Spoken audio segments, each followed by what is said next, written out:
Again, I am a licensed clinical social worker and I will take your information very seriously. I will do everything I can to protect your privacy and to keep your information private. On the other hand, I work with many people who are interested in knowing everything about you. I walk a thin line in between what to share and what to not share. I want to reiterate that I take your information and everything you are entrusting with me very, very seriously. It is very important to me.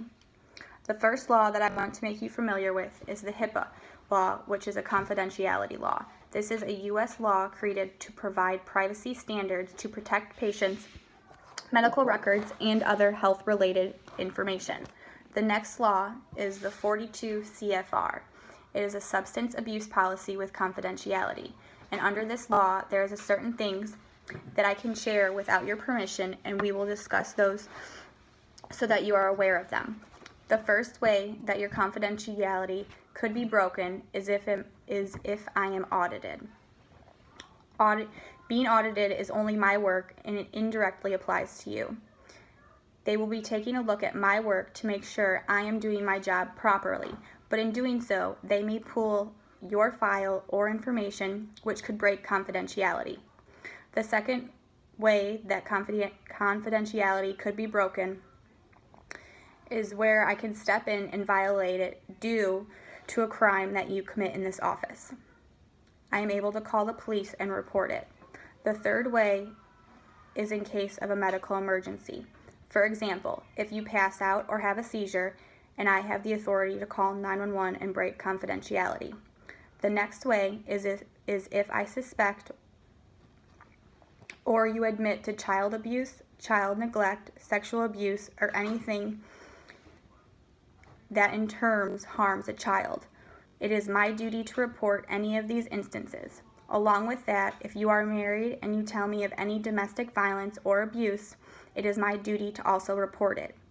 The sixth way is if you tell me that you are in any way thinking about harming yourself or someone else. I will have to take certain actions toward that information to protect you or the other person involved. The last way is if I was ever ordered by the court. I would have to release whatever information they are wanting.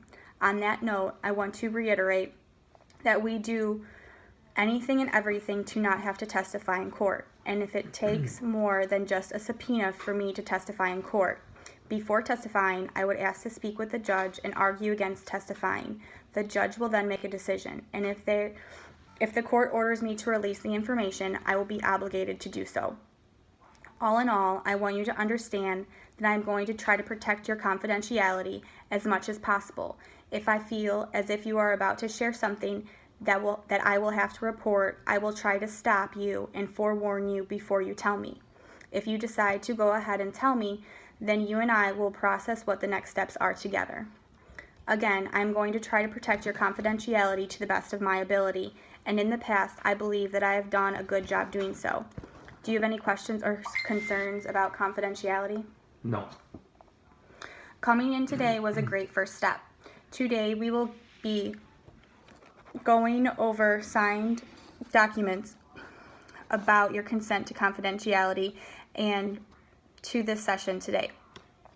I also would like to see you a minimum of 4 other times if that is okay with you. These sessions will help me get to know you better. The next time we get together, I will be asking you quite a few questions to try to understand you to the best of my ability if you are up to doing so. The next couple sessions, we will go through these answers together and certain things that have come up or I noticed through your answers. About our 5th session, if everything runs smoothly, we will be able to go over the report together and what it is going to look like. We will then discuss the different options and where to go from there. After we have finished all of these steps throughout sessions, it is then up to you if you want to come and continue working with me, or if you feel confident enough to handle the situation on your own. I just want you to know that I have worked with people only one session all the way up to a couple years. Our relationship will continue to grow into whatever you seem fit. I would like to see you at least a total of 5 times, including today, if that sounds okay with you. Is that okay with you? Yes. I want to remind you that I'm a licensed